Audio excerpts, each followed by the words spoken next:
Il y a quelques jours en arrière, je ne sais pas si c'était le lundi, j'ai échangé avec mon frère Sigata Fugini quand il m'a envoyé un message et ce message m'a un peu révolté. Est-ce que vous savez que le dimanche dernier, dans toute la région du Kologo, je ne sais pas si c'est la ville de Feke ou dans toute la région du Kologo, il était interdit de sortir de sa maison pour aller à l'église. Un décret préfectoral, un arrêté préfectoral a interdit que personne sorte de sa maison pour aller à l'église. Pas parce qu'il y a une inondation ou il y a un cataclysme naturel, mais parce que ce jour-là, il y avait un rite pourique ou kologoïde qui, à cause de ce dernier-là, personne n'avait le droit, si tu n'es pas initié, de sortir de ta maison pour aller quelque part et les cultes étaient interdits. Tu sors, tu te mets sous le coup. Si quelqu'un t'a frappé, t'a tué, c'est toi qui as cherché, il n'y a aucune justice qui peut se faire à ton endroit. Et puis, il y a aussi, vous avez certainement suivi, il y a quelques semaines en arrière, ce qui s'est passé, ce qui se passe de plus en plus dans la région de la Bagoué, notamment avec ce festival qu'on appelle le Prola. Vous l'avez entendu parler. Est-ce que vous savez que à cause de l'arrivée de l'Église catholique dans la région du Nord, quand l'Église catholique arrive dans la région du Nord, il s'installe pour ceux qui sont pour la région de Bouniali à Kouto et pour la région de Korogo à Sinematiali, de sorte que quand vous regardez, ce sont les deux régions où il y a plus d'intellectuels. Donc ils viennent avec l'école, mais ils viennent aussi avec le catholicisme qui, on va dire, est dérivé donc du christianisme qui annonce Jésus, de sorte qu'à Kouto, à cause de l'église catholique, il n'y avait pas de poro à Kouto. Vous voyez quelqu'un qui a 70 à 80 ans, mais personne n'est initié. Il n'y avait pas de rite de poro à Kouto jusqu'en 2025. Mais depuis 2 ou 3 ans, le Prola est venu de sorte que l'année dernière, pour ne pas dire cette année 2026, il y a eu les premiers initiés au Poro. Là où pendant près d'un siècle, on ne savait plus ce que c'était que le Poro. On avait le Poro à Bouniali, mais il n'y avait pas de Poro à Kouto. Aujourd'hui, on commence à s'initier. Et tout récemment, je parlais avec un de mes aînés qui était mon professeur à l'INP. Et puis je lui disais, j'ai envie de parler avec le ministre de Sogui parce que je suis sur un projet et je pense que j'ai parlé avec lui. Il m'a dit, mais Nifo, tu fais trop compliqué ce qui est simple. Quand le Prola est là, où tout le monde vient de partout, mais viens le rencontrer là. Il est là en ce moment, il est disponible pour tout le monde. Tu peux parler avec lui comme tu parles avec un ami.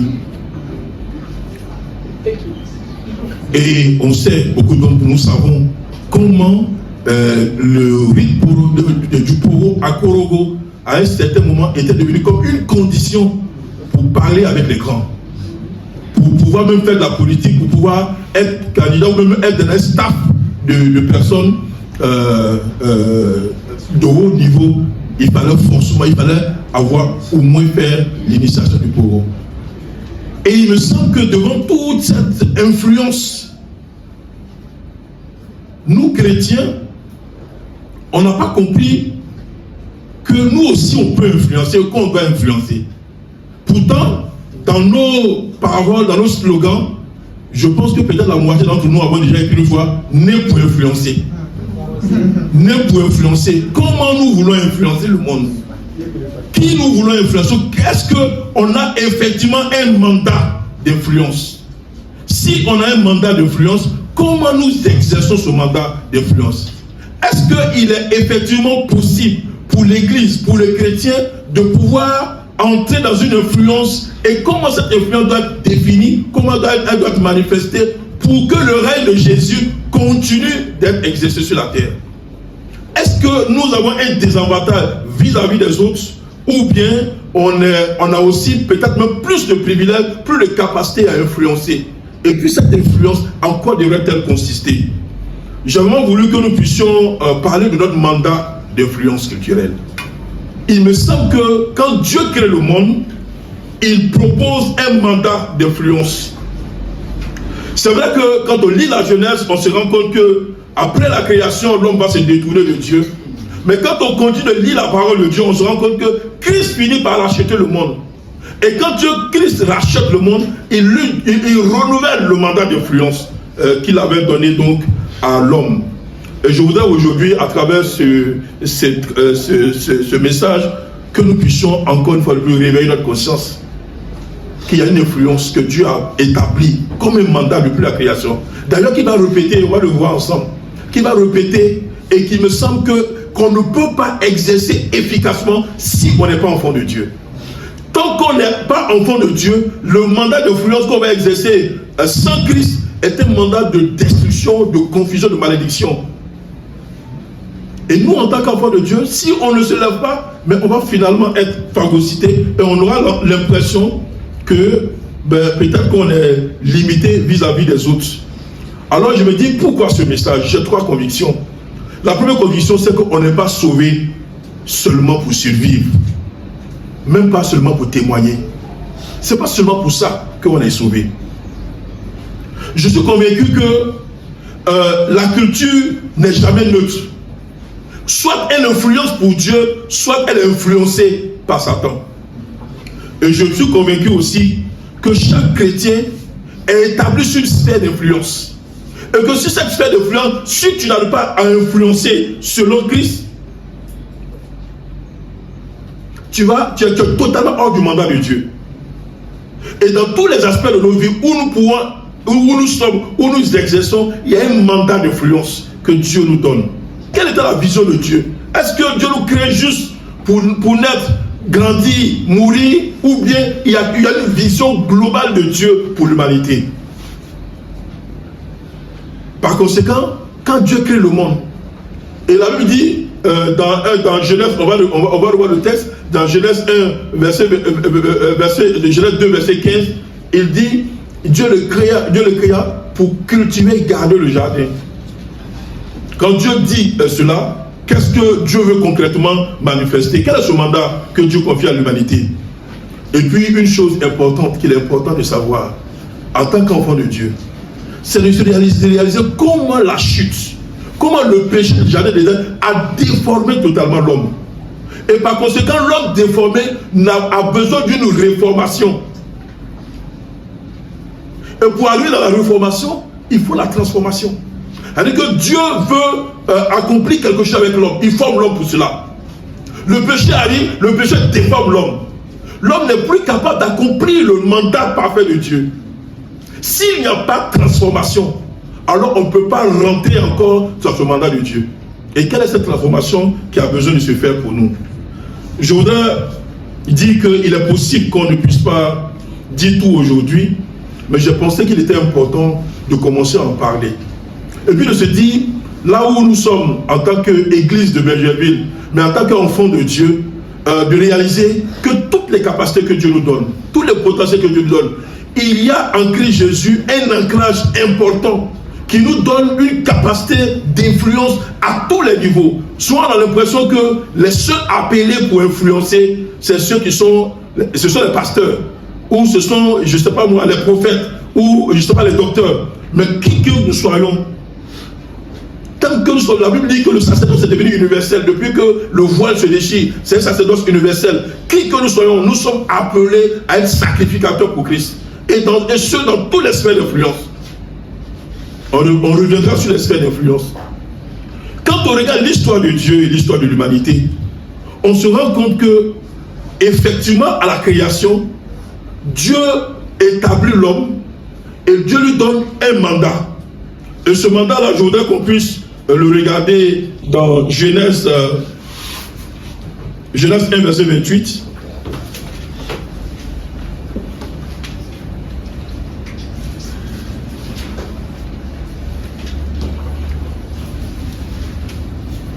Mais avant de revenir sur Genèse 1, verset 28, on va revenir sur Genèse 2, verset 15.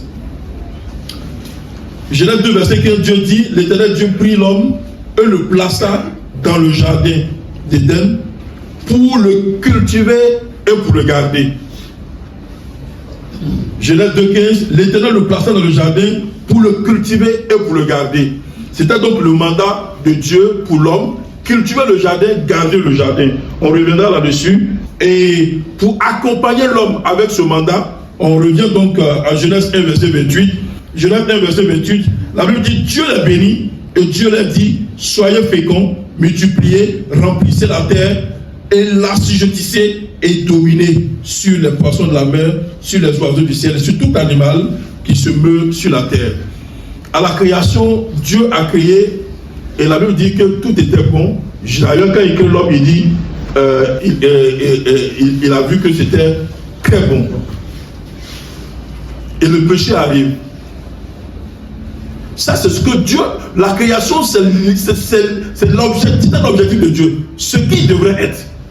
On devrait être dans un jardin, en train de multiplier, d'abord en étant totalement fécond, en multipliant, en remplissant, en assujettissant toutes choses à la nature de Dieu. On reviendra pour voir exactement ce que ça veut dire chacune de ces grâces qui accompagnent, et ce sont des grâces graduelles, où est que de la fécondité, on arrive donc à la domination. Qu'est-ce que cela renferme? C'était le mandat de Dieu, c'est la capacité que Dieu donne pour exercer le mandat qui est de cultiver le jardin, de le garder. Mais cultiver quoi? Et garder comment? Cultiver selon les instructions que Dieu va donner, mais garder le jardin pour qu'il soit toujours à l'image de Dieu, qu'il soit comme Dieu le veut. Je ne sais pas si aujourd'hui on peut croire que l'homme a continué à cultiver le jardin. Et est-ce que l'homme a continué à garder le jardin selon l'image de Dieu? Vous me direz, mais quand le péché arrive, c'est clair que les choses vont effectivement se détériorer. Oui, le péché donc intervient. Et donc le péché, c'est donc la réalité d'aujourd'hui. Mais Dieu ne laisse pas sur la réalité du péché. Dieu va entrevoir le salut. C'est pour ça que depuis le jardin d'Éden, il va établir que l'homme, qu'il va naître de la femme, un homme qui écrasera la tête du serpent. Et ça, c'est ce qui peut être. Il peut arriver donc que l'on puisse revenir en prenant le dessus sur le serpent, en écrasant la tête du serpent. Et puis ce qui sera, ça va être donc la plénitude à la fin des temps. Ce que Dieu veut, c'est retrouver le jardin qu'il avait créé à l'initial et qui malheureusement a été déformé. Mais avec qui il va reformer le nouveau jardin, c'est à travers ceux qui vont pouvoir être transformés. Donc il y a donc, comme pour le monde, un plan global de Dieu. Et si on ne comprend pas ce plan global de Dieu, et on aura tendance à penser qu'il y a une possibilité de faire le plan de Dieu, d'accomplir le plan de Dieu par notre propre intelligence ou par notre propre capacité ou de façon je ne sais pas pourquoi, ou de façon individuelle. Mais en réalité, il y a déjà un cadre que Dieu a tracé. Le cadre que Dieu a tracé, il y a la création, il y a la chute, mais on ne s'arrête pas à la chute. Il y a la rédemption à travers Jésus-Christ et il y a maintenant la nouvelle Jérusalem qui va être pour ceux qui auront été transformés. Ça veut dire que ce mandat que Dieu donne dans le jardin ne peut être exécuté que par ceux qui vont passer par cette étape-là, surtout l'étape de la transformation. Je voudrais dire donc que le péché n'était pas forcément l'origine, n'est pas l'origine du monde. C'est Dieu qui a créé le monde. Et le monde aujourd'hui continue d'être la création de Dieu. Mais le chaos qui arrive avec le péché du monde n'est pas non plus la fin du monde. Et c'est pour ça que Dieu va entrevoir la plénitude à travers Christ. Et c'est pour ça que Dieu va prévoir la rédemption pour permettre à l'homme de réentrer dans le plan de Dieu, pour accomplir le plan de Dieu. Et l'Église qui va donc exister entre la chute et la restauration dans la Nouvelle Jérusalem, son rôle, c'est de pouvoir influencer le monde selon le plan de Dieu. Et donc, cette influence du monde, ce n'est pas une influence limitée à une seule sphère, notamment la sphère de la religion ou la sphère du spirituel, mais c'est tout l'homme, de façon holistique, mais c'est tous les domaines que l'homme le chrétien doit chercher à influencer, à marquer le sceau de Christ sur tous les sphères, parce que le jardin, c'est tout le monde que Dieu a créé. Mais tant que nous avons démissionné sur les sphères, ne croyons pas que le miracle de Dieu va se faire sur ces sphères-là. Et c'est pour ça qu'il est important de réaliser que toutes les capacités que Dieu nous donne, les talents que Dieu nous donne, il y a certainement quelque chose que Dieu veut que nous fassions pour lui avec ces dons et ces capacités-là.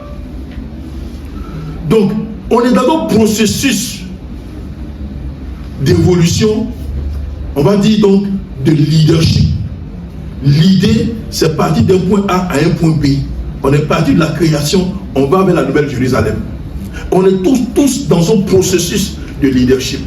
Et ce processus de leadership impose que nous puissions comprendre quelle est la réalité de chacune des étapes de notre processus et qu'est-ce que nous devons faire en tant qu'enfants de Dieu pour parvenir à manifester le plan de Dieu ou le royaume de Dieu dans cet aspect-là.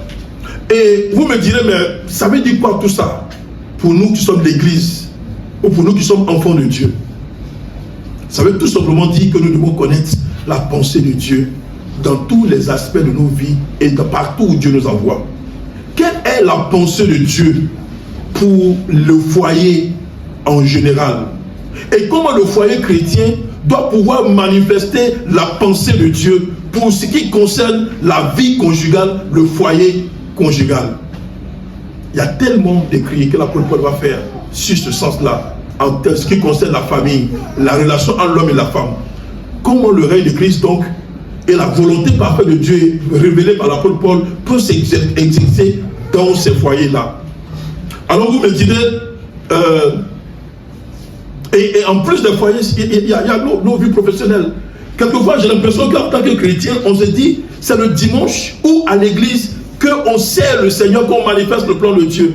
Mais si dans nos lieux de travail, le plan de Dieu, la volonté de Dieu ne peut pas s'établir là, vous imaginez qu'on est malheureux pendant 5 jours et puis on est capable, ou bien on est manipulé par des démons, par des puissances ténébreuses pendant 5 jours, et puis un dimanche, un seul jour dans la semaine, on vient se réfugier. En fait, on devient juste en fait des personnes qui font la politique de l'autruche, qui fuient la réalité pour dire se cacher, pour dire on se prépare pour la Nouvelle Jérusalem. Et pourtant, il y a un mandat d'influence dans ces sphères-là, dans nos lieux de travail. Aujourd'hui, si on prend les sphères d'influence, je reviendrai sur les sphères d'influence, vous voyez que l'église ou le chrétien est presque absent partout. Même pas sur la sphère de la religion. Parce que si on prend la sphère de la religion, vous allez voir que même là-bas, on se cache. On n'a vraiment pas d'âme pour influencer. Et c'est pour cela que des hommes vont se lever, vont prendre des décrets qui sont totalement uniques. Je disais tout récemment, j'étais à Boaké il y a 2 semaines, et je disais à l'église, j'ai dit, mais vous pensez que le jour qu'on va arrêter que la polygamie est une loi est autorisée en Côte d'Ivoire, vous pensez que l'église sera épargnée de la polygamie? Il suffit qu'un chrétien infiltré par Satan arrive et puis dit, je vais prendre 2 femmes. Le pasteur est obligé de célébrer, sinon il est sous le coup de la loi. Et si le pasteur n'a pas célébré, il prend ses femmes, il vient s'asseoir dans l'église, vous ne pouvez rien dire. Et vous pensez que si un premier vient avec ses 3 femmes, ses 4 femmes, un deuxième, un troisième, après cette église-là, on peut pouvoir faire la différence entre ceux qui sont à Christ et ceux qui ne sont pas à Christ? Quelle influence sur cette sphère-là on a la possibilité de faire encore en tant qu'église? Je me sens que beaucoup de ces aspects ont besoin d'un témoignage public en tant qu'enfant de Dieu. Et l'église et les chrétiens à qui Dieu a fait la grâce de pouvoir avoir des capacités de monter sur dans les sphères, ils doivent se dire, il y a un mandat d'influence que je dois manifester, exercer dans ce domaine-là, le domaine des affaires, le domaine des médias, le domaine de l'art, le domaine de la politique, le domaine de la santé, le domaine de l'éducation. Prenons le domaine de l'éducation aujourd'hui, où on dit c'est là que tout commence. Quelle est l'influence de l'Église sur le domaine de l'éducation? Parce que si on veut être réaliste, si on veut être juste avec notre jugement qu'on fait, on prend l'éducation, on dit qui influence l'éducation en Côte d'Ivoire? En dehors de l'État, qui influence l'éducation en Côte d'Ivoire? On va peut-être dire les catholiques, mais nous on dit ils ne sont même pas de Christ. Après on va dire peut-être les méthodistes. Mais faisons un peu le ratio et demandons, regardons, est-ce que clairement les écoles catholiques ou méthodistes sont plus importantes que les madrasas? Ou d'ailleurs tout récemment on a vu qu'ils pouvaient à partir de la 3e même entrer dans le système normal. Les universités, etc. Peut-être que cette sphère, on dira qu'on a peut-être 50%, 50%. Mais prenons la politique. Il y a quelle influence de l'Église, d'enfants de Dieu qui osent dire Christ ou la pensée de Dieu, ou qui sont capables de pouvoir s'opposer lorsque l'ambassade des États-Unis a dressé le drapeau LGBTQ. Qui s'est levé en Côte d'Ivoire pour dire la nation ou bien la culture ivoirienne n'accepte pas le LGBTQ? Il n'y a que l'église catholique qui a levé la voix. Aucune autre église n'a levé la voix pour dire ça. Le LGBTQ n'est pas de Dieu, est une contre-nature. Je voudrais que nous puissions réaliser donc que l'église a un rôle. En restant dans le mandat de Dieu, en restant dans la vision de Dieu, l'Église a un rôle, et nous avons un rôle en tant qu'enfants de Dieu. Et tant que notre vision de la vie, notre processus de vie n'est pas investi, ou n'a pas pris conscience de cette réalité, à un moment on va commencer à se plaindre. Vous allez voir qu'on va commencer à ah non, on n'est pas d'accord, mais et puis on peut rire, et puis ça ne va pas quelque part. Ça ne va pas quelque part parce qu'on n'a pas compris que nous, si on n'influence pas, on est influencé. Si on ne décide pas, on subit la décision des autres. Et pourtant, ce mandat, comme je l'ai dit, il a été donné par Dieu dans le jardin d'Éden. Il parle donc, on l'a lu, il dit cultiver le jardin, développer et garder le jardin. Mais il accompagne ce mandat-là de cette capacité qu'il donne à l'homme d'être fécond, de multiplier, de remplir. Ça veut dire que Dieu était conscient que la terre qu'il a créée, s'il n'y a pas une intention de cultiver la terre, de développer la terre, et aujourd'hui on est d'accord qu'il y a beaucoup de développement, mais qui a l'initiative de ce développement-là? Quand vous prenez la technologie qui conduit, et en fonction de celui qui conduit la technologie, vous pouvez voir si cette technologie-là conduit en enfer ou bien conduit vers le ciel. Qui conduit la technologie aujourd'hui? Qui conduit les réseaux sociaux, le principe des réseaux sociaux? Qui les conduit? Qui conduit les puissances nucléaires, armées, militaires, etc. Quel est l'objectif aujourd'hui? Est-ce que la puissance, on dit aujourd'hui, un pays est puissant? Il est puissant à partir de quoi? Il est puissant à partir quelquefois de sa puissance de feu. D'ailleurs, on dit puissant de feu. Donc son armée, il est puissant à partir donc de son PIB, de tout ce qui est économie. D'accord? Mais est-ce que toute cette capacité est utilisée pour cultiver et pour garder le jardin? Aujourd'hui, quand on dit un pays est puissant, c'est la capacité qu'il a à raser le monde, s'il le veut, en 2-3 secondes. C'est pas cultiver, c'est détruire. Et est-ce qu'on est encore dans le mandat de Dieu? Est-ce que toutes ces puissances sont dans le mandat de Dieu? Je voudrais dire que ce que Dieu veut, c'est qu'en tant que chrétien, en tant qu'Église, nous puissions être conscients que la terre qu'il nous a donnée en héritage, c'est que nous puissions la cultiver, nous puissions la développer. Et la développer, ça veut dire que tout ce qui est sur cette terre-là doit pouvoir respirer l'ADN de Dieu. que ce soit les foyers, comme je l'ai déjà dit, que ce soit les écoles, que ce soit le travail, les entreprises, les institutions, les villes, les communes, l'environnement, tout doit pouvoir respirer. Et partout où vous sentez que le plan de Dieu n'est pas manifesté dans une sphère, il y a quelque chose que l'Église devrait faire. Sinon, il n'est plus dans le mandat de Dieu. Mais il est évident, malheureusement, que tant que ce n'est pas l'Église, je l'ai déjà dit, il n'est pas possible que le monde puisse pouvoir cultiver le jardin. Le garder, c'est préserver l'œuvre de Dieu. Garder la fidélité de Dieu, manifester la gloire de Dieu sur le jardin. Et comme je l'ai déjà dit, Dieu donne donc à l'homme un mandat, mais avec une grâce qui lui permet d'y aller. Et tant que l'homme est dans la volonté de Dieu, la première dimension, c'est la fécondité. C'est-à-dire que on doit pouvoir produire des fruits, on doit pouvoir avoir un potentiel de manifestation, d'influence, de capacité dans toutes les sphères d'influence pour le Seigneur. Et quand on a fini d'être fécond, l'opposition de fécondité, si vous regardez bien le dictionnaire, ça va être certainement stérilité. Dieu veut qu'on soit fécond. La fécondité, c'est le potentiel. Mais il ne veut pas qu'on reste dans le potentiel. Peut-être que vous me direz, aujourd'hui on pense qu'on a un potentiel. Dieu ne veut pas qu'on reste dans le potentiel. Le potentiel doit pouvoir se multiplier. Dieu dit multiplier. Donc le potentiel doit pouvoir être visible.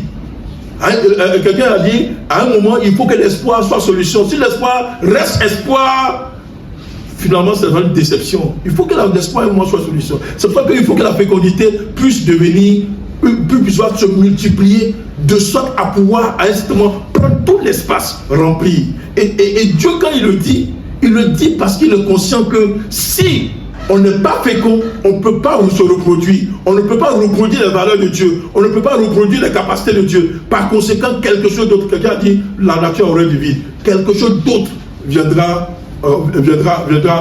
se multiplier à la place de nous qui avons la capacité de bien multiplier et pouvoir remplir. Et puis, mais Dieu ne se limite pas au remplissage. Il dit assujettissez.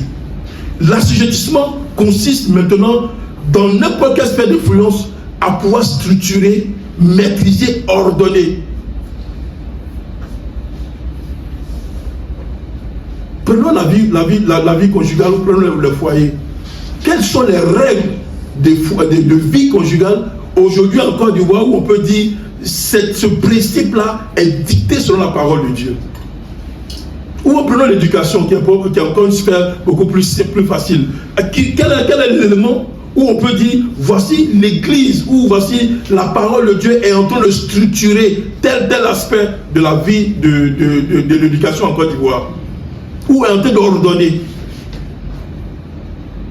Le mandat de Dieu, c'est que sur toutes ces sphères-là, non seulement que nous puissions être féconds, un potentiel, que nous puissions multiplier, nous puissions remplir, mais que nous puissions assujettir.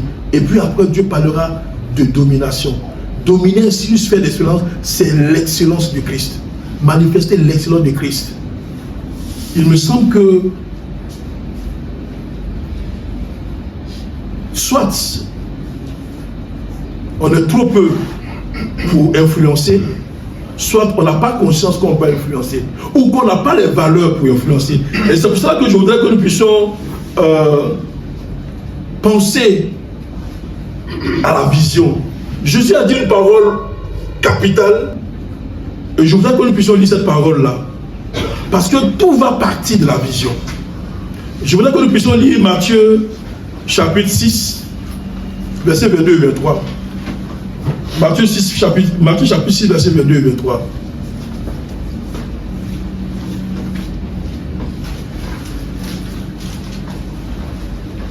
Non seulement on va comprendre que la chute même intervient à cause de la vision, mais en même temps, rester dans le plan de Dieu, manifester le mandat de Dieu est lié à la vision. Si quelqu'un l'a trouvé, on peut le lire ensemble. Matthieu chapitre 6, versets 22 et 23.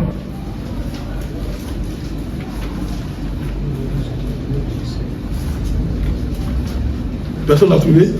Les yeux sont la lampe du corps. Si tes yeux sont... On va aller doucement. Allons-y, reprends. Matthieu chapitre 6, les versets 22 et 23. Les yeux sont la lampe du corps.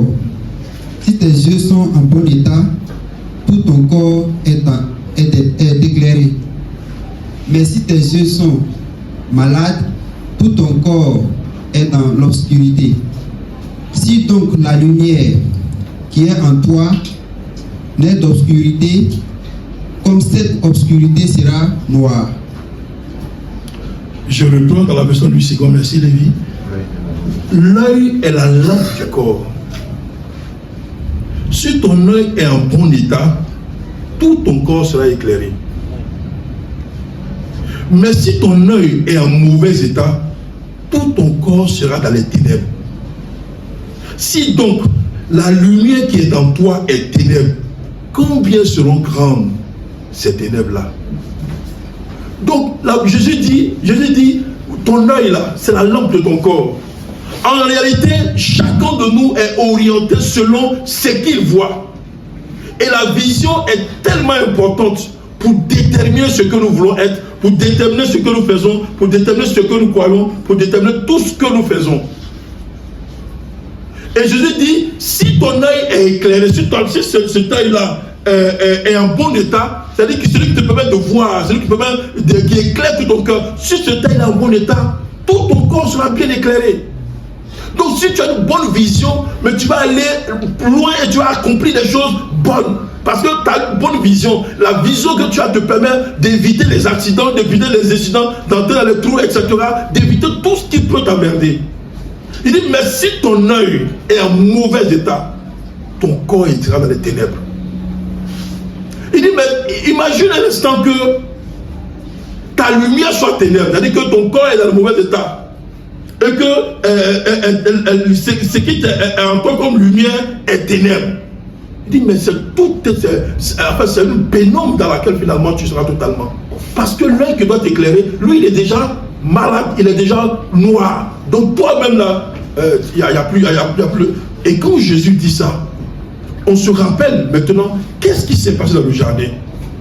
Prenons Genèse chapitre 3, versets 4 à 6. Quand le serpent arrive devant Adam et parle avec Adam, qu'est-ce que le serpent dit à Adam? Genèse chapitre 3, versets 4 à 6.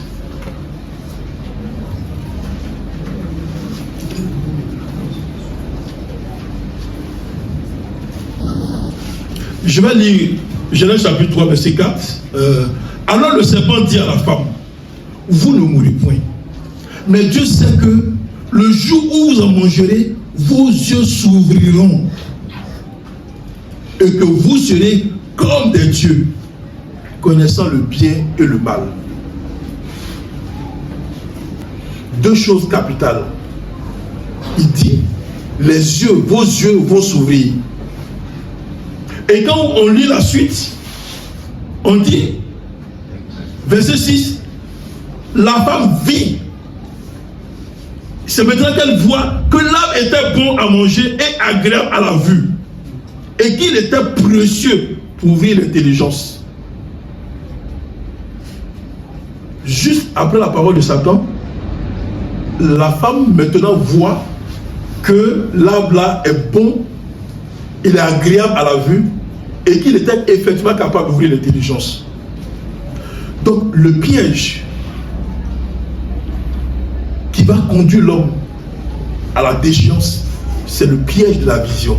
On lui fait croire que ses yeux vont s'ouvrir et qu'il sera comme Dieu. En réalité, le péché, la définition fondamentale du péché, c'est cette propension à prendre la place de Dieu. Parce que si on est des dieux, est-ce qu'on a besoin encore de Dieu? Et le monde veut prendre la place de Dieu. Le monde n'a plus besoin de Dieu, ne veut plus de Dieu. Et dans la vision du monde, chacun veut être des dieux. Regardez autour de vous, tout le monde veut être Dieu. Tout le monde veut être capable de décider par lui-même, être capable de décider du sort des autres, être au-dessus de tout le monde. Et cette vision, qui est totalement déformée à travers ce que Satan va dire à Adam, va plonger le monde.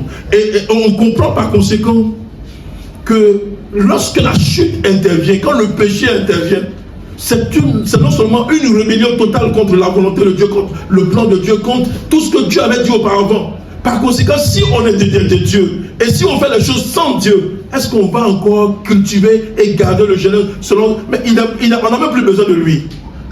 On n'a même plus besoin de son mandat. Nous-mêmes, on peut nous-mêmes avoir notre propre mandat et faire de la terre ce que nous voulons.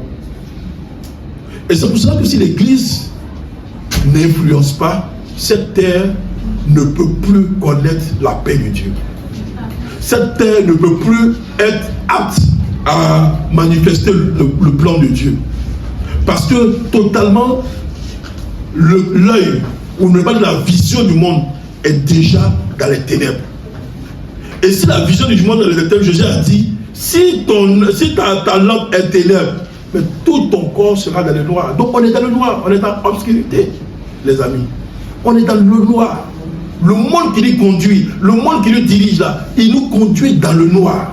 Et si on ne se réveille pas pour appeler le règne de Dieu à travers notre capacité d'influence, on peut donc réaliser tout simplement que le mandat initial et les capacités sont totalement déformées. On parle de fécondité, soyez fécond. Depuis, Dieu a dit fécondité. On continue de parler de pauvreté aujourd'hui. Parce que le mandat que Dieu avait proposé, ce n'est pas ce mandat qui est en train d'être manifesté. Quand on parle, le monde a dit, Dieu a dit multiplication. Quand le péché arrive, le péché sème la division. Et le monde, de plus en plus, pendant qu'on va chercher à vouloir multiplier, accomplir, c'est plutôt la division. Donc le monde va être totalement loin de la pensée de Dieu, loin de la volonté parfaite de Dieu. Et c'est pour ça que le chrétien devrait vraiment trouver la force de haïr le péché. De haïr le péché sous toutes ses formes. De réaliser que tant que le péché a le pouvoir sur l'homme, il est totalement loin du plan parfait de Dieu. Heureusement que ce n'est pas avec les forces personnelles qu'on combat le péché. Heureusement que ce n'est pas avec la capacité Christ en payant à la croix nous donne la capacité de dominer. On l'a vu dans le livre d'Éphésiens, dans le livre de Corinthiens, que par lui et pour lui, et en lui, nous sommes renouvelés, notre intelligence est renouvelée. Je voudrais vraiment nous encourager ce matin à réaliser que dans le plan parfait de Dieu, l'Église, les enfants de Dieu ont un mandat. Et Dieu donne toutes les garanties, pour ne pas dire toute la capacité pour manifester ce mandat. Et si nous avons donc conscience de ce mandat, il nous faut donc l'exercer.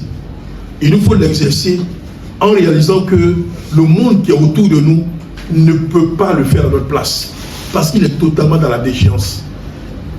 Il est totalement séparé de Dieu et il ne fera que faire l'opposé de ce que Dieu fait. Donc si on attend que des décrets se fassent pour mettre l'Église à l'abri ou pour permettre à l'Église d'avoir l'exercice du culte, je vais vous dire une chose, ce n'est pas une prophétie, mais les choses vont aller de mal en pire.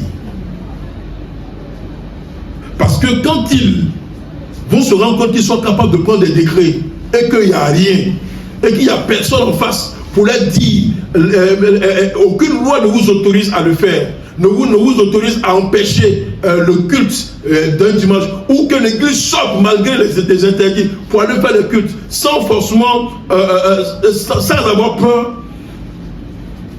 Tant que ce n'est pas le cas, mais ils vont continuer.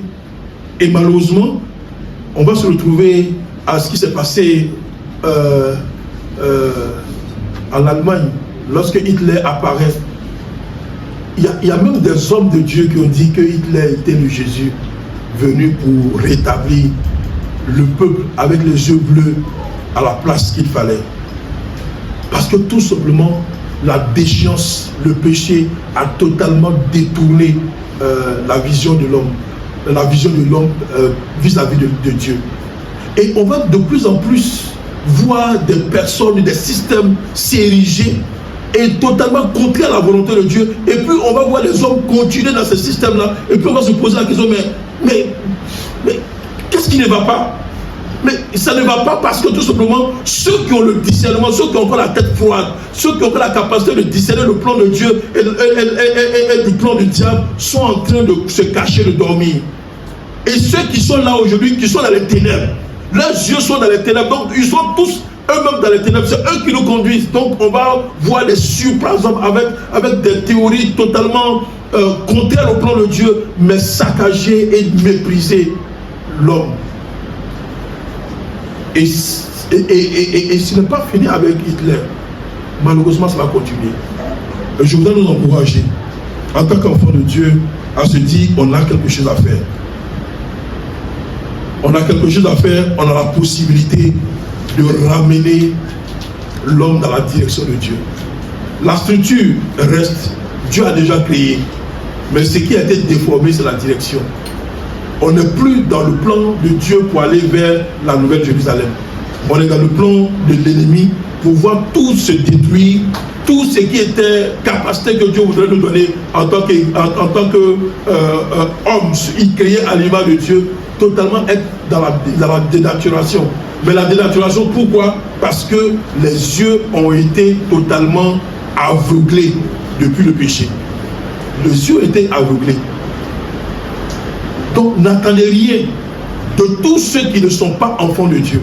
N'attendez pas que le monde soit meilleur à partir des personnes qui ne sont pas enfants de Dieu.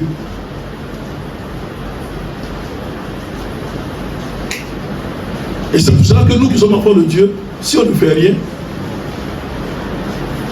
rien ne va se faire non plus. Je voudrais nous encourager.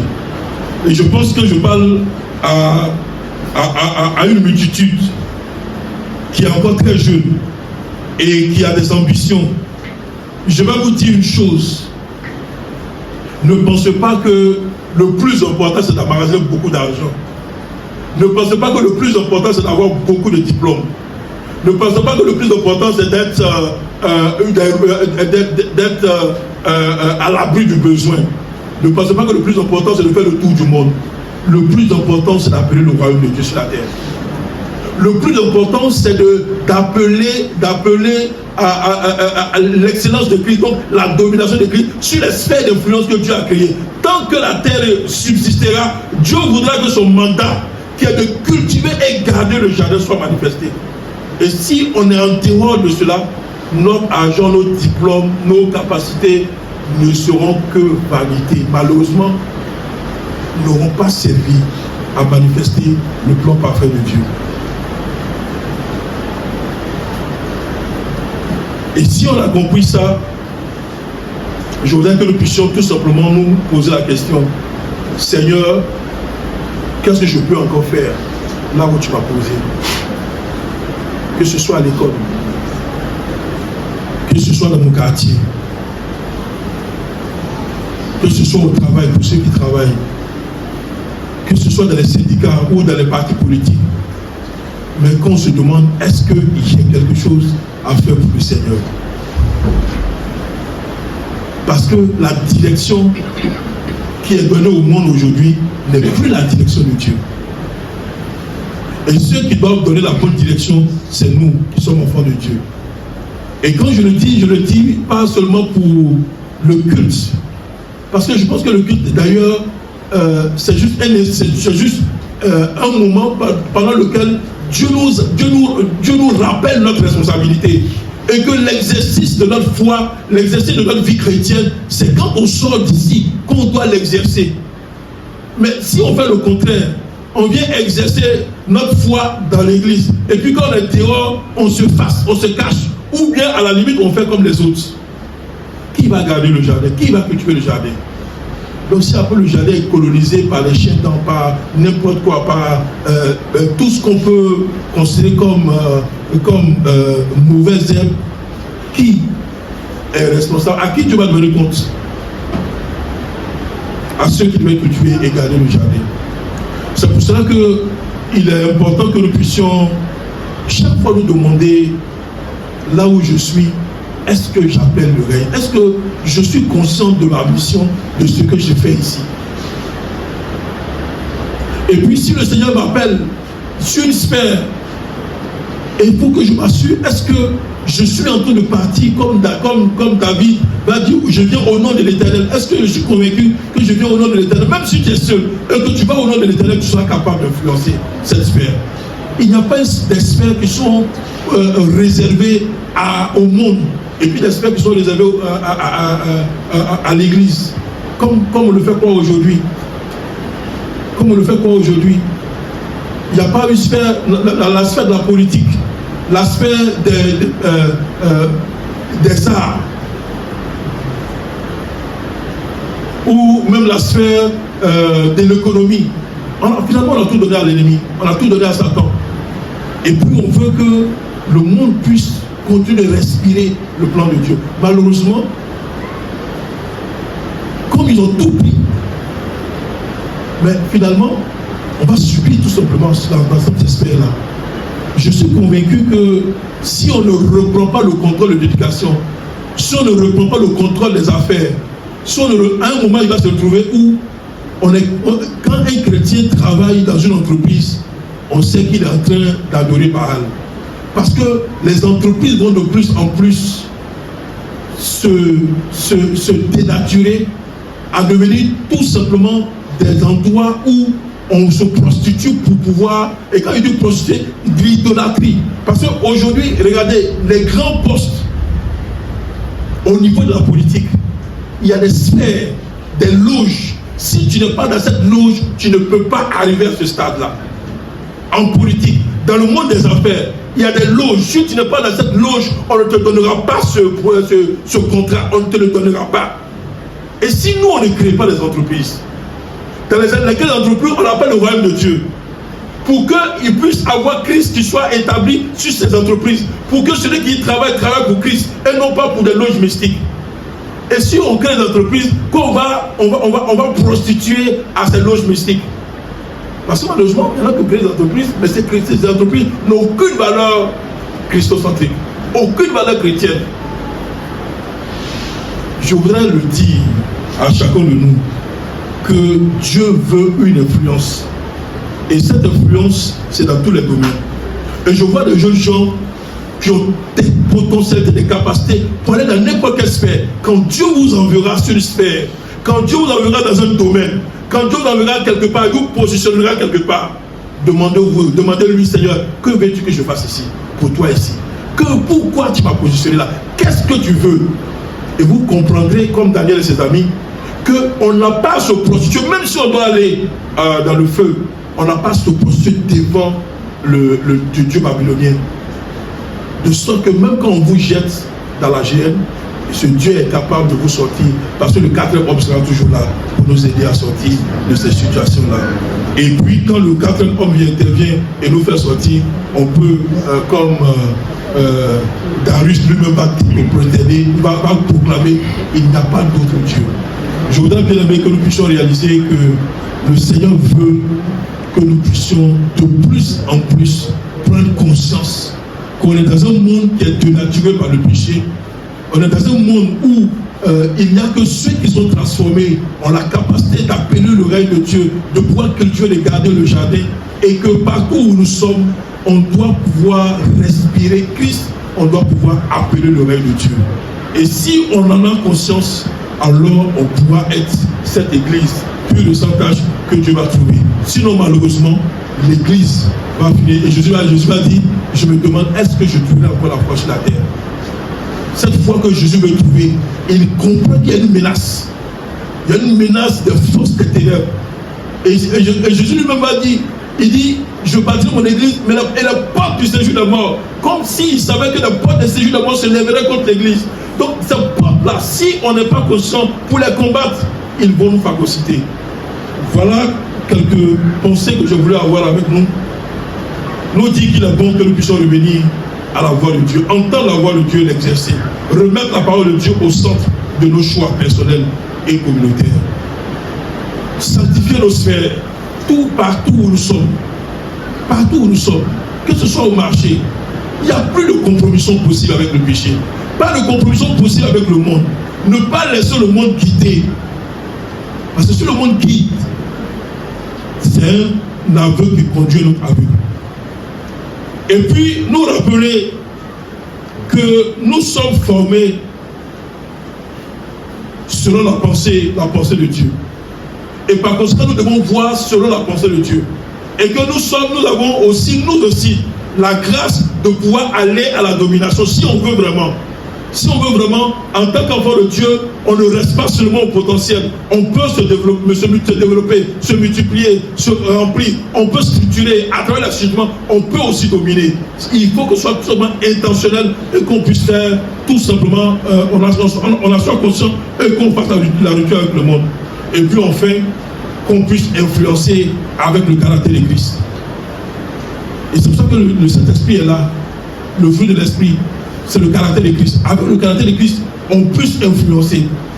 Parce que je pense que la vraie domination biblique, elle n'est pas une oppression comme le monde, mais elle est biblique.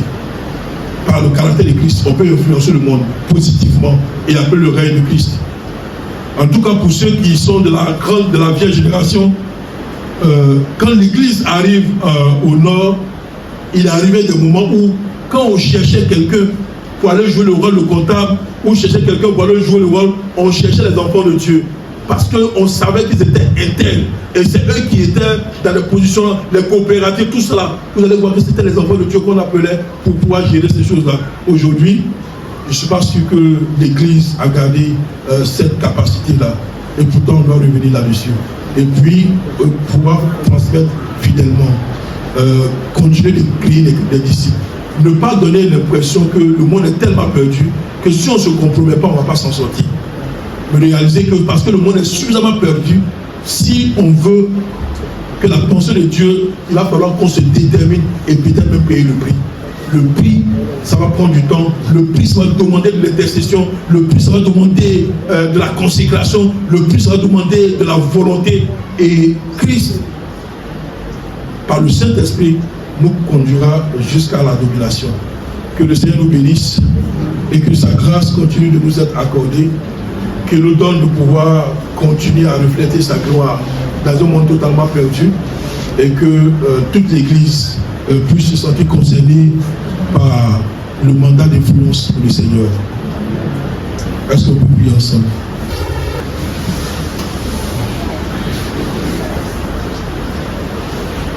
Père, nous voulons bénir ton Seigneur, te rendre toute la gloire pour la grâce que tu nous as faite d'être enfants de Dieu.